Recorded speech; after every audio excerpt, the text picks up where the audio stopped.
Pat Graves, and I am president of Caption First. And we're just so happy to have been chosen to be one of the vendors for MIT. We're very happy about that. And let me explain to you what I'm showing right now.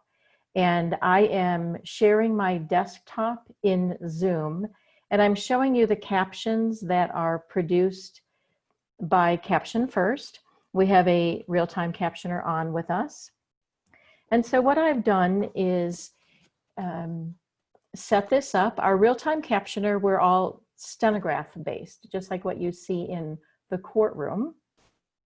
And so what we do is listen to what's being said, use a stenotype machine, and then translate that instantly into English. So what I'm showing you right now is the flow of the English text from the captioner through a company called Stream Text, and then I am sharing my screen with you. And that's what you're seeing right now. So here's the agenda for today. I want to tell you a little bit about the company. I want to do a Zoom demo, and I'm going to show you a couple demos with Zoom. And then we'll go through the process of ordering services from Caption First. And then I also want to talk a little bit about our post-production work.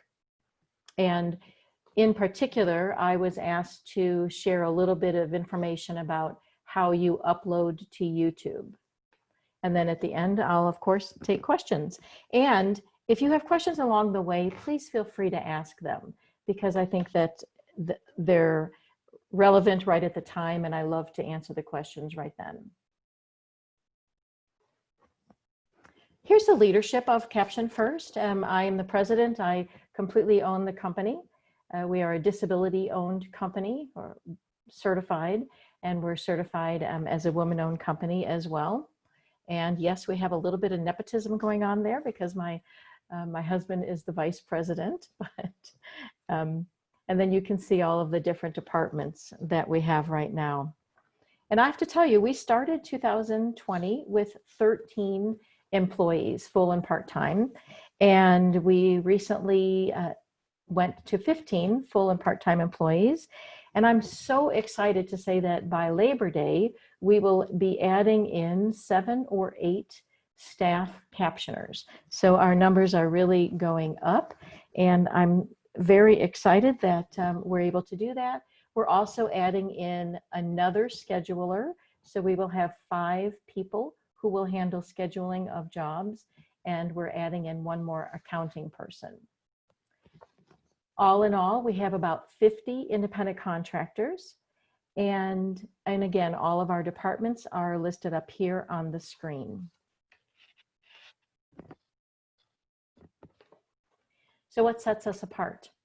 Really 3 things: quality, our enhanced security program, and our technology flexibility. Now, I know that everyone will say to you, we have the best captioners, we give you the highest quality, but I want to back up what I say. And so we do have in-house assessment and in-house training. We only use captioners who are certified by the National Court Reporting Association, and we have continuous monitoring to make sure that our quality is where it needs to be. For several years, we have been one of the only companies with an enhanced security program. And what we have been learning is that we needed to up our game for different industries. And so we have been working with the financial industry. And part of the things that we've done for them is hardware.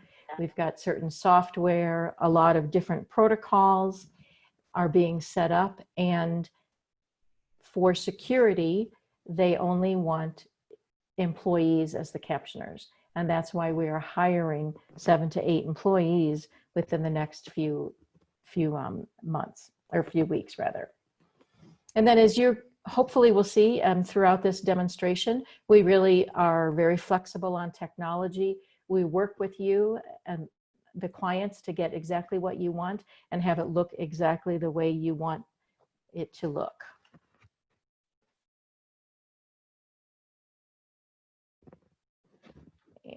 And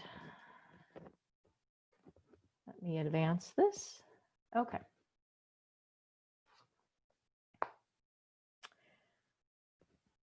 And I advanced that twice. Hold on one second. Okay. So what we're going to do now is, and I know that a couple people joined after I started. So what you're seeing on the screen right now is a double browser display. So I'm having text going at the on the bottom or the underneath layer, and I have the Zoom meeting on top, and it's not full screen so that everyone is able to see my screen. And this is one method of display and one method of recording where you could have open captions. They're very visible. You can see, hopefully all of you can see very clearly what the captions are. They're coming in one word at a time. But what I'm going to do right now is I'm going to cover the captions that we have with stream text. I'm going to cover that bottom layer. And I'm really hoping that I don't kick everyone out, but I need to open up the panel of all the participants. So let me go find that panel. There we go.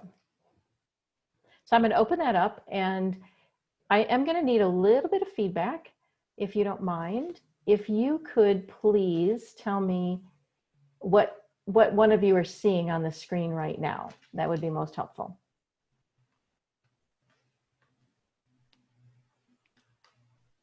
So Pat, I'm seeing your PowerPoint slide, no longer seeing the captioning. Correct. Okay. And are you seeing the, okay, and what I just did on my side, on my system, was I opened up the participant box. And now what I'm going to do is I am going to click on the captioner's name, and it's always captioner hyphen first name. I'm going to click on her name, and I am going to assign her as the captioner. And it is not letting me do that. Jennifer, could you not make the captioner a host, please? Would that be possible for you to do that? Yes. Okay. So now I'm going to click on her name, and I am going to, it is not working. All right, Jennifer, I'm going to ask you to do this. This is really embarrassing. Before we set up this meeting, did you enable captions by any chance, Jennifer? I did not do the setup for the meeting, so I don't know. But let's see, if I select Captioner Rhonda. Oh, why don't I switched you over to host, and now it's not letting me do that. So why don't you try it now? Yeah, I have been, and actually,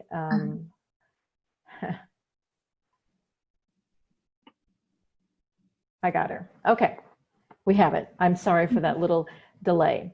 So what I did was I just assigned Rhonda to be the captioner, and next to her name in the participant list is a little CC. So Rhonda, I'm going to ask you to go ahead and do what you normally do by getting the API token. And while you're doing that, we will just chat a little bit.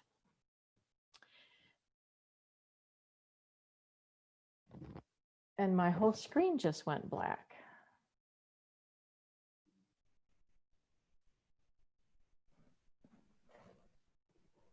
Okay, and we're back. That's very strange. Can you tell me what you're seeing on your side again?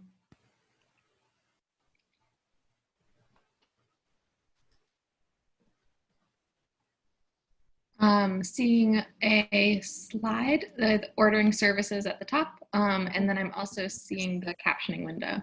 Okay, And now you're not. Correct.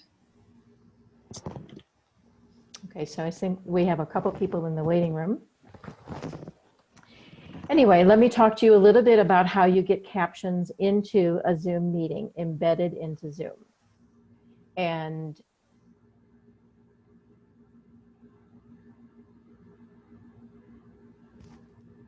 it looks like there's 15 people in the waiting room. Are you seeing that? No, I'm not, and it might be because I changed over the host permissions. Okay. If you So could. I have let, I think, everyone back in. Okay, thanks for that. Well, this is a really interesting demo. Anyway, let me talk to you. Let me talk to you about Zoom. So there's two ways to get captions into Zoom. One is through what they call their caption box, which is really a chat box. And so after 500 characters, the captioner would have to hit the equivalent of enter. And that's how the captions get into that caption chat box. The other way is through what we call an API token. And so I designated Rhonda as our captioner. And what she did was she went and grabbed the API token from Zoom and she put it into stream text. And stream text is what we call a redirector. So the captioner in her stenotype machine and her computer, she captions, and then she will send the text to stream text, and stream text redirects it into Zoom. So what I want all of you to do on the bottom of your Zoom screen, and I'll need some feedback on this, if you could please check the CC button, and you want, that's for the closed caption, and you want to click show subtitle. And so you're seeing my screen right now, and that's exactly what I did. These are the embedded captions into the Zoom meeting. So you'll see sometimes there's one line, sometimes there's two lines, because the way we feed text into Zoom, it's either 4 seconds or 2 lines of text. So if someone's talking really, really fast, then the lines will come up really quickly. And in theory, you should then have 2 lines of text because it's 4 seconds or 2 lines of text. So I'm sure that Rhonda, our captioner, will enjoy that. But that's really pretty much how people chat. And you'll see that the captions come up. There is a little bit of a delay.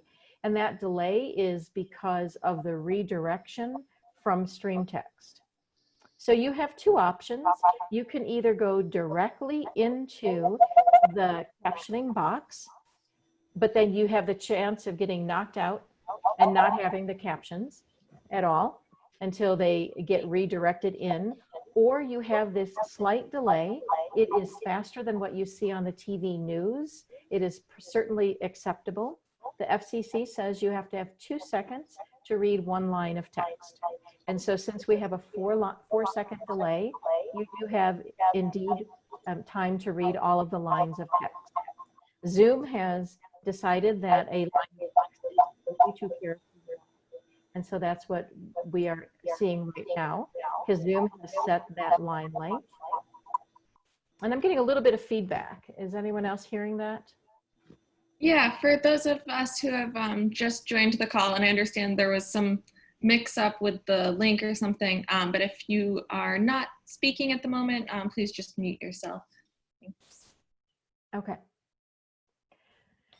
Do you think it would be beneficial if we went back and started over again, or real quickly, or just kind of continue on? Kathy, now that you are in here, do you want to? Yeah. Hi, Pat. I'm sorry. Hi, I don't Kathy. know quite what happened with the links, but we were having parallel meetings for some reason. So Okay. Anyway, it would be wonderful if you can do a quick recap of what you may have covered, and apologies for that. Not a problem. So what I'm going to do is back up my my slide, and I'll just go ahead and start real quickly. We will just stick with the Zoom captioning for now. So my name is Pat Graves and I'm president of Caption First, and I'm so happy to be able to do this demo for you. I know we were chosen as one of the vendors for MIT. Here's our agenda. Tell you a little bit about the company. We'll be doing a Zoom demo. I'll talk to you about how to order services, and then we also want to talk about post-production services in case you have a video that you need to have captioned. And Kathy, in particular, you asked me to talk about how to upload a video and the time-coded file if we do post-production work. So that's what we'll hit on along the way. Everyone is invited to ask questions, and if someone else could monitor the question box, that would be great. Otherwise, just turn your mic on and chat. Here's the leadership of the company. I own the company 100%. Yes, a little nepotism going on there. My husband is the vice president. He takes care of the technology and the accounting also. And we have various departments in the company. We started over 30 years ago. It's an amazing figure. And we started the year with 13 employees. We now have 15 employees. And by Labor Day, we're going to have 22 employees because we're adding on 7 to 8 staff captioners. So we're really, really excited about that. It's good to have that kind of growth.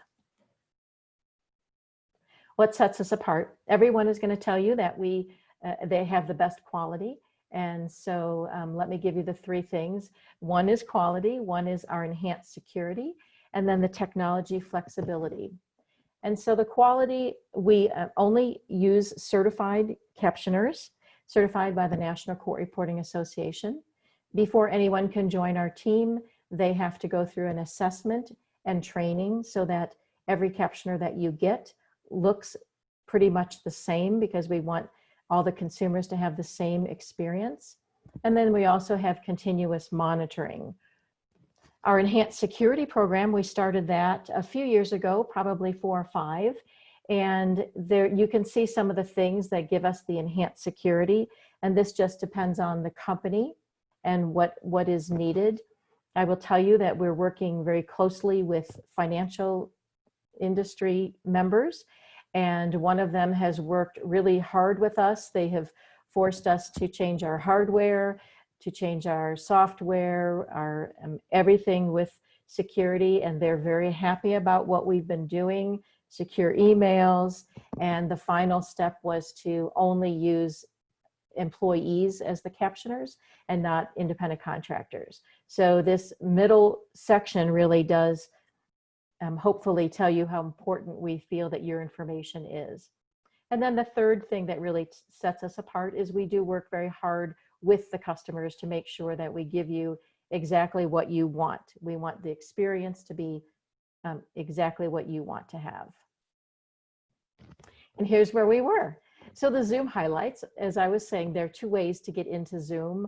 One is through what they call their caption box. It's really a chat box. And so the words come up fairly quickly, but after 500 characters, if the proverbial enter, like a chat box, is not hit, then no words flow. The other way is through what we call an API token. And what that does is it takes it from the captioner, it runs it through a company called StreamText, and then it puts it back into Zoom. And that's what we're seeing here with the API token. There is it's either or, 4-second delay or 2 lines of text, whichever comes faster. And so that's how it is displayed. Zoom has set a 42-character line length, and so that's why you see sometimes some lines are longer than others. So everyone should be caught up. And that was a lot. Does anyone have any questions at this point? And then I'll go on to the recordings.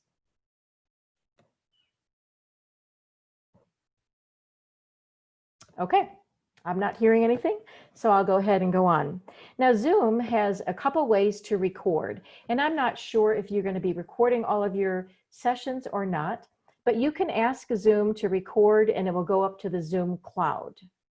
And then when you want to play it, you can play it from the Zoom cloud and our captions will be preserved, which is great. If, however, you go to the Zoom cloud and you say, oh, I want to download that recording that Zoom that we recorded from Zoom, it will strip off our captions and it will put in their automatic captions. So the workaround for that is to record locally on your desktop. And then that way you would have the captions embedded and there are captions. So if you then want to upload that to your YouTube channel, for instance, for the institution, if you wanted to do that, you could upload this recording that you have on your desktop into YouTube, and whatever player it is, people just have to click on the closed caption box in the YouTube channel, for instance, and then the captions will be there and they will be our captions. They won't be automatically generated captions. Now that was a lot. And let me give you one more little fun fact about preserving and captions. So underneath, I am going to reveal, and if you all could tell me if you are now still seeing the stream text captions. Are you still seeing the blue box? Yes, I am. Okay.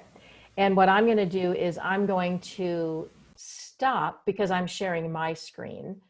So I'm going, once I get my option again, I'm going to stop my subtitles.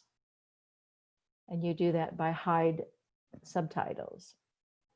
And so what you're getting here is a different view, a different way to make recordings. These would be open captions, so everyone would see them.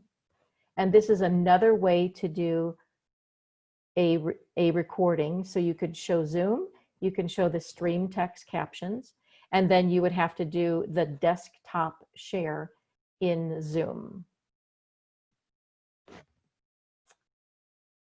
Okay, the reason that we like, a lot of times clients will embed the captions into Zoom, and then they will give out the stream text URL, which is behind it.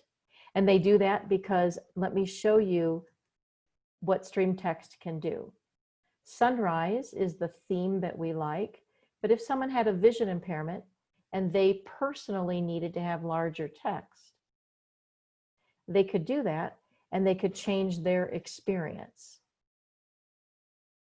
So again, you could embed the text into Zoom, and you also can give out this URL if some participant needed to have larger text.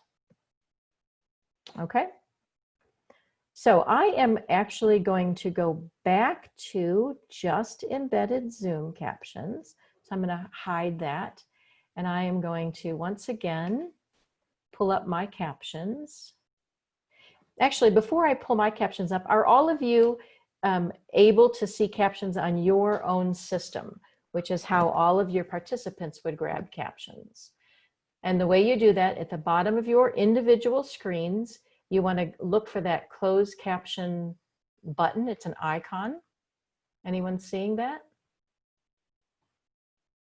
And what you do is you click the up arrow by the CC icon, and you want to hit show subtitles. And that's how you get the subtitles on your individual screens. Is everyone able to do that? Because this is what your students or your participants, good. And then if you don't want those subtitles, you would do hide subtitles. Now what I want you to do is look on your screens individually and hit that little up arrow again, and you click on the view full transcript. So what that does is it pops up a box and it gives you a couple lines of text that has been flowing. There are time codes with it. When you record, when you try to save that file, the time codes go away.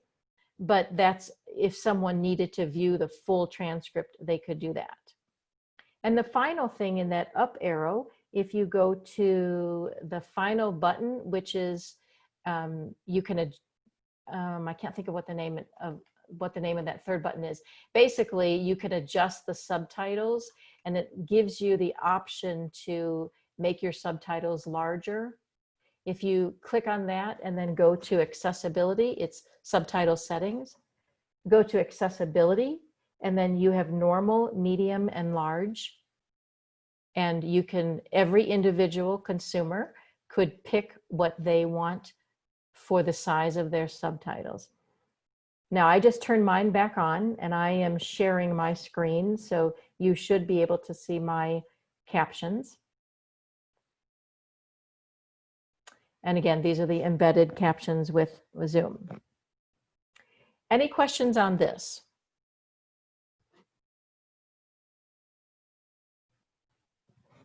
Okay, if not, I'm going to go to the next slide. Let's talk about how do you order services with us. These are kind of common questions that we get, and so I'll just go through them. If you're setting up a class, we just set it up per semester, Monday, Wednesday, Friday, Tuesday, Thursday, whatever. And we will build a team of captioners for a class so that there's always a backup, and the two people are very well versed in what's being said in the class. If this is for just various webinars, whether it's facing outward to the public or just internally to MIT, that's fine. If you can give us a little bit of a lead time, a week, that's great. Same day is possible, but it's becoming a little bit less possible because everyone is kind of booking in last minute. But we do have, like I said, we have 50 independent contractors in addition to our staff captioners. So I think that we're usually able to cover. A lot of times, can we get a transcript afterwards? The answer is yes. If you have it embedded and you record it, you still may want a transcript. And so we can give you an unedited transcript, which is exactly what you see on the screen, or we can clean up the edited file afterwards. Just note that those transcripts or the file afterwards are not time coded. So that cannot be uploaded separately to YouTube, for instance. How do we reserve a captioner? We have a job information form, and at this point, we don't have an online ordering system yet. We're getting closer to it, but we don't have it yet. So we have a form, and Kathy, I would think that if I can send it to individuals, or if you can put it in a common place somewhere that all people can grab it. And some of the information on the form, it's very concise and it's very helpful because it's the date, the time, when does it begin, when does it end, time zone is very important. And what technology, are you using Zoom, are you using any other technology?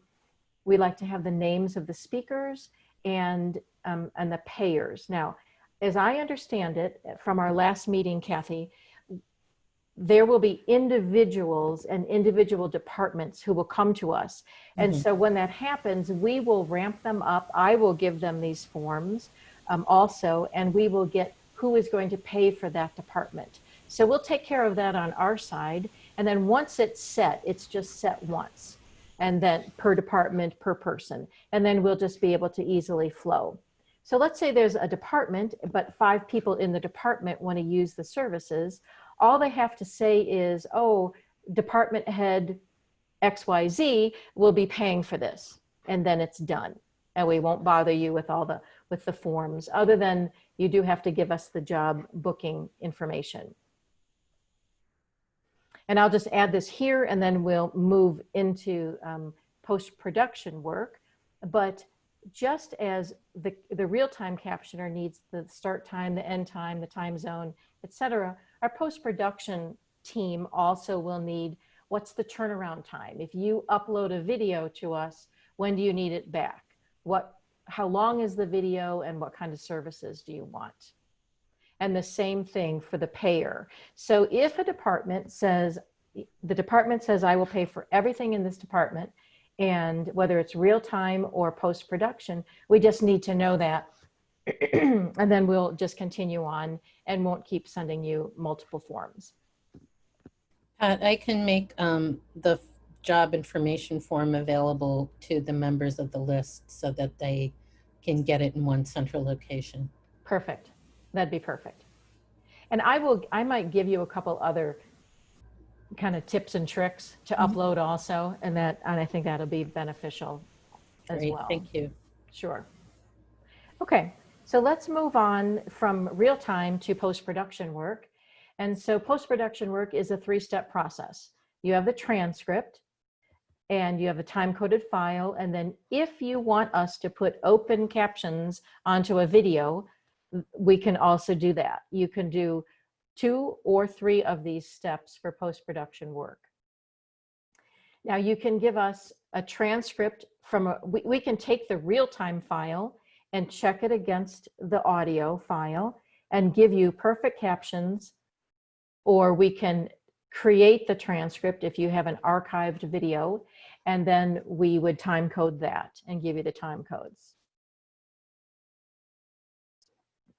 Okay. And then the captions embedded onto the video, I have pictures of that coming up. And just to make sure we're all on the same page, open captions are always on. Closed captions, you can turn them off or on. And then subtitles, there's text, but there's no background. So right now, what we're seeing in Zoom is the black box with the text.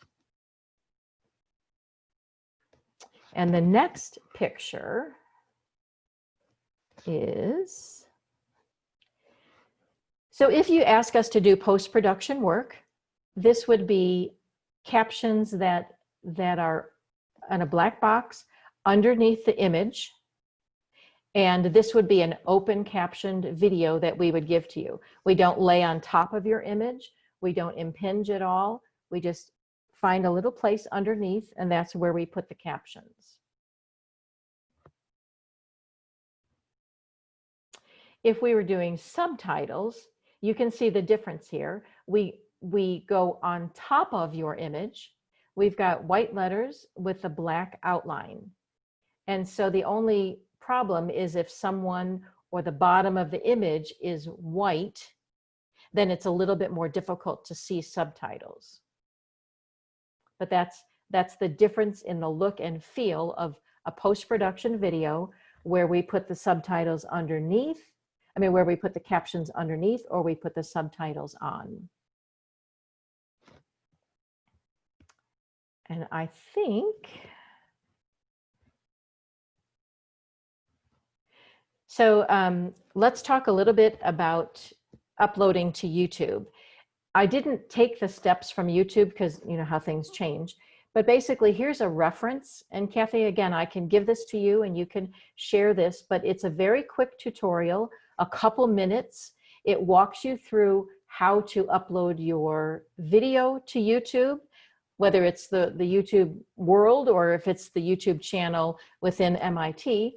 And it talks about how to take the time-coded file, which is called an SRT, and you upload that also with the video.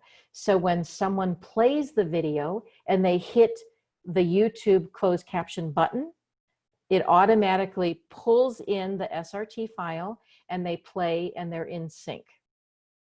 So that's how you do the uploading to YouTube.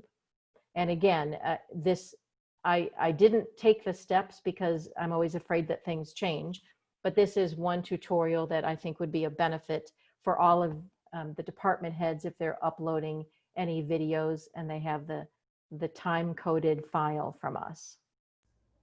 That's great, Pat. We also did a couple of sessions that are on our captioning training webpage about how to either edit YouTube auto captions or how to upload caption files as well. So Perfect.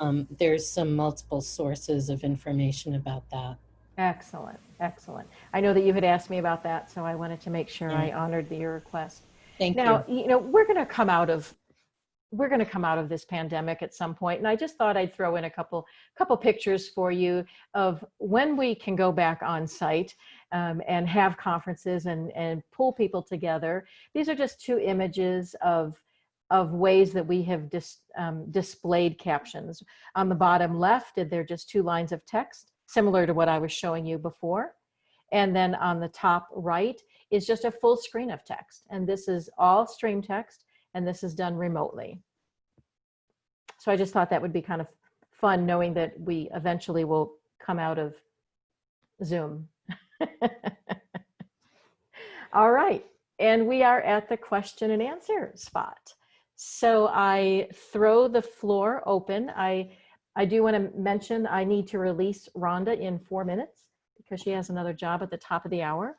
And so I'll ask her to stay another 4 minutes, and then she will go ahead and exit. But I open the floor to questions.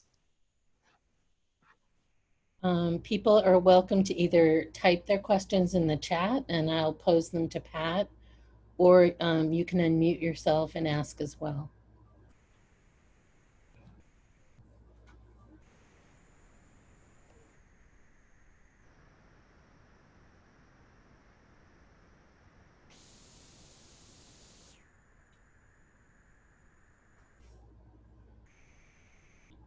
Pat, I actually have a question for you. I think, if I'm not mistaken, Caption First focuses mostly on live captioning. And like, what percentage of your work is live captioning versus post-production? Our post-production is probably, boy, I've never had that question. I'm going to say 10% of our business, but I'll tell you, one of the people I hired this year was someone to do time coding. So I have 2.5 people, 2 full-time and 1 part-time person in the department, and they don't even do the transcription. We hire that out, and they do all of the time coding. So 10% heading upwards, let's put it that way. It really, they've been doing a great job. And you guys have always been great. I know that you are used by academic departments for students who are deaf and hard of hearing, for classes and for any live events. And they've been really terrific in providing those services. Good, thank you. Any other questions before we end, or before Rhonda leaves for her next job? Kathy, there's a question in the chat about other languages. Oh, okay. Are there other languages other than English that you provide captioning for? So we have to hear, if we have a real-time captioner, they have to hear the source language. So if you have a Spanish speaker and you want Spanish real-time captions, we could match those two together. However, stream text has the ability to take the English captions and going sentence by sentence with Google Translate, so the machine translation, it will take the written English captioned sentence and turn it into whatever other language. And there are 62 languages. And so stream text can do that. Now, machine translation is better and different than if you just put your phone in between 2 people and you want the voice recognition to change it into another language. That's less accurate. But when the translation is going a written English sentence to a written Spanish sentence or Korean sentence or whatever other language, it's more accurate. And so again, the machine translation, don't be fooled by that. It's based on the English real-time captions.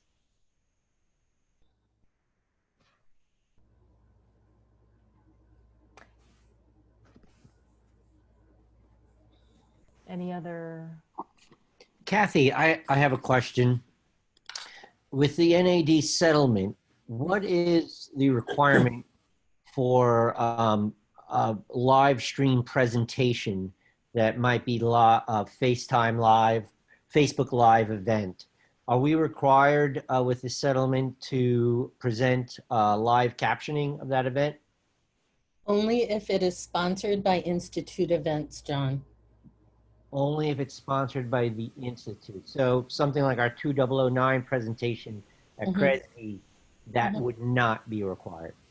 Unless it is run by Institute Events, right. We always encourage departments to certainly make things as accessible as possible. And if you are able, you know, to consider live captioning depending on the situation, especially if it depends on, you know, if you're planning a large audience or a large event. But according to the NAD agreement, the only live captioning that needs to be done within that framework is institute events like commencement and things like that. Understood. And of course, yeah, we're always trying to do the best we can. So I appreciate that. Thank you. Sure. And at this time, I'm going to release Rhonda because I know you need to run. So thank you, Rhonda, for your skill. Thank And you. we will continue on. We just won't have the captions. Sorry. Okay. Any other questions, folks?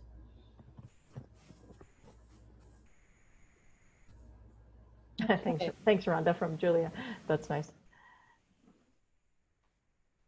All right. Well, Pat, thank you so much for joining us. I will collect some of the documents that Pat mentioned so that people can find out about ordering services through Caption First. And I will send those out and make them available on our captioning site. And apologies again for the glitches at the beginning. But thanks so much, Pat, and for providing your expertise about your services and captioning in general. Absolutely. It is completely our pleasure, and we really look forward to serving all of you. So thank you. At this point, I'm going to stop sharing, and we go back to this view. And if any other questions come up, I will certainly give you written answers if anything else comes up offline. Great. Thank you so much, everyone. I appreciate your patience as we kind of worked through the technology. Greatly appreciated. Have a wonderful afternoon. Bye-bye now. Thanks so much. Bye.